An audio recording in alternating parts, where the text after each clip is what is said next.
وہ ایک فقیر تھا، بازار سے گزر رہا تھا تو لوگوں کو دنیا میں کھوئے ہوئے دیکھا تو دل میں رحم جاگا، تو ان کو سمجھایا کہ یہ سب کچھ دنیا ہی نہیں ہے، اس دنیا کے بعد بھی کوئی جہاں ہے، تم نے کسی کے حضور پیش ہونا ہے اور اپنے اعمال کی جواب دہی تمہارے کندھوں پہ ہے، تو آؤ اپنی آخرت کو یاد کرو اور اپنے رب سے تعلق جوڑ لو۔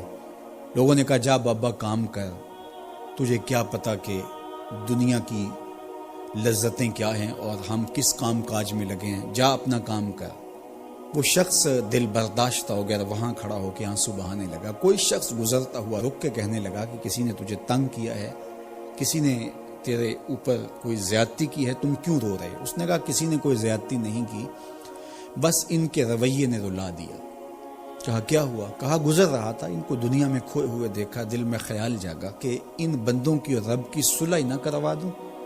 تو کہا پھر کیا بنا؟ کہا وہ تو مان گیا تھا، یہی نہیں مانے۔ وہ تو کہتا تھا لے آ میری دہلیز پہ، میں سارے گناہ معاف کر دوں گا، ہم تو مائل بکرم ہیں، کوئی سائل ہی نہیں، لیکن ان سے بات کی تو یہ نہیں مانے۔ خیر وقت گزر گیا، وہی شخص دو ایک دن کے بعد قبرستان کے قریب سے گزرا تو وہی فرد وہاں روتا ہوا پایا گیا۔ تو اس نے پھر اپنی گاڑی، اپنی سواری روکی اور کہا بابا عجیب شخص ہے، بازاروں میں بھی روتا ہے، قبرستانوں میں بھی روتا ہے، آج کیا مسئلہ تجھے ہوا؟ کہا مسئلہ وہی میرا کل پرسوں والا ہے، بازار میں گیا تھا اور میرا خیال تھا کہ بندوں اور رب کی صلح کروا دوں، وہ تو مان گیا لیکن یہی نہیں مانے، مایوس ہو کے آج قبرستان والوں کے پاس آ گیا اور یہاں میرا خیال یہ ہوا ان کی اور اس کی صلح کروا دوں۔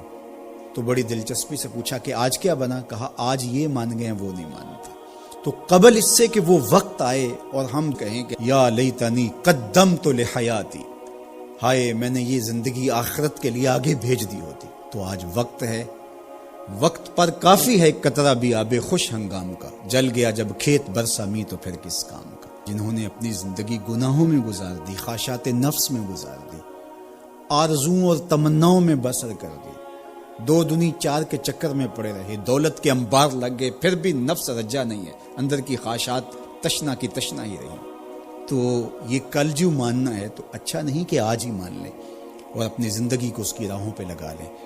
تو یہ مختصر زندگی اللہ کی امانت ہے، اللہ جل شانہ ہمیں اس زندگی کو اس کے راستے میں لگانے کی توفیق دے۔